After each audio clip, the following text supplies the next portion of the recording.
More on the xenophobic attacks in Johannesburg. Our reporters are on the ground around the country. Nicholas Bauer is in Jeppestown in Johannesburg, where a factory was set alight a short while ago. Let's get some more information from him. Nicholas, a very good morning to you once again. Can you tell us what's happened? Well, yes, good morning to you, Vic. As you can see behind me here, firefighters trying to battle a blaze that actually started overnight. It's a factory that's just adjacent to the Jeppestown hostel, and as I just flip around my view here to show you exactly what's going on, what you're seeing now is firefighters just trying to fight the end of this blaze that began yesterday. It's just down the road from where there was smouldering cars overnight as well. 2 cars were torched along this road.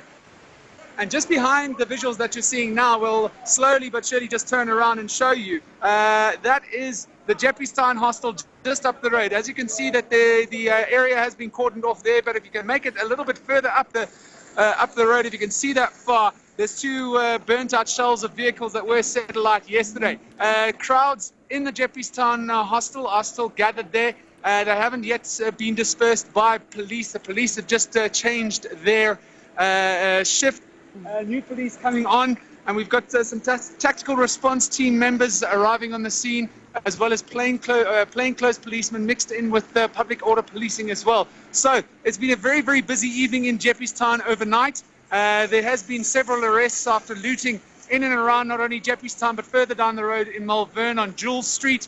And while we watch these firefighters just battle the end of this blaze here, it's a factory that is just adjacent to the Jeppestown hostel, as I did mention. Still a very, very heavy police presence. Having a look here again, we've got tactical response team members on the scene, as well as I said, public order police as well. Rebecca. Nicholas, do we know in terms of this factory that this is related to the xenophobic attacks, or could it not have been an accident? Is there anything in particular about the owner maybe, or who owns this factory, that leads us to believe it's related?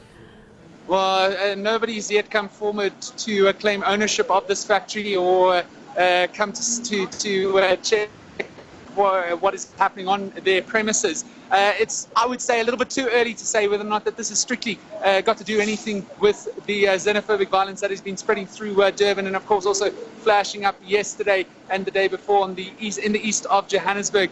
It's a bit of a mix of, I mean, there's opportunistic crime. The Jeppestown hostel is usually a hotbed of criminal activity, and overnight there was very, very opportunistic crime being committed. I mean, the shops that were being looted weren't necessarily foreign-owned shops. We've been told by locals that the two cars that were burnt out were stolen from an auto repair shop that's owned by a Mozambican man just up the road, but I haven't yet been able to confirm that. Just as we see more police shuffling in, it certainly seems as though there's going to be a heavy police presence throughout the day. Let's try and get a little bit closer to the hostel now to see if we can get you just a little bit, get a little bit of a better idea of the crowds that have been gathering overnight. I'm going to try and go through the cordoned off area here as we march on up the road. As I did mention a couple of weeks ago, the Jeppestown hostel was a very big talking point as they marched on the centre of Johannesburg. They tried to march on the nearby Maboneng precinct, a hotbed of redevelopment in Johannesburg. As you can see them there, a couple of these protesters here, a couple of the people that are out gathered are trying to just will us a little bit forward to try and I'm not too sure. They're trying to will us forward a little bit closer to that burnt-out vehicle there. I'll try and keep a safe distance. I'm about, say, 30 meters away from the gathered crowds that were giving the police a headache overnight. But just to give you an idea, we're about, say, 20 meters away from where the fire brigade is battling the end of that blaze at this factory. And then 40 meters in the opposite direction, the people that I can only imagine started the blaze in the first place. All right, Nicholas, we'll let you investigate that a little further, and we'll get back to you for an update on the situation there. That's our reporter, Nicholas Bauer.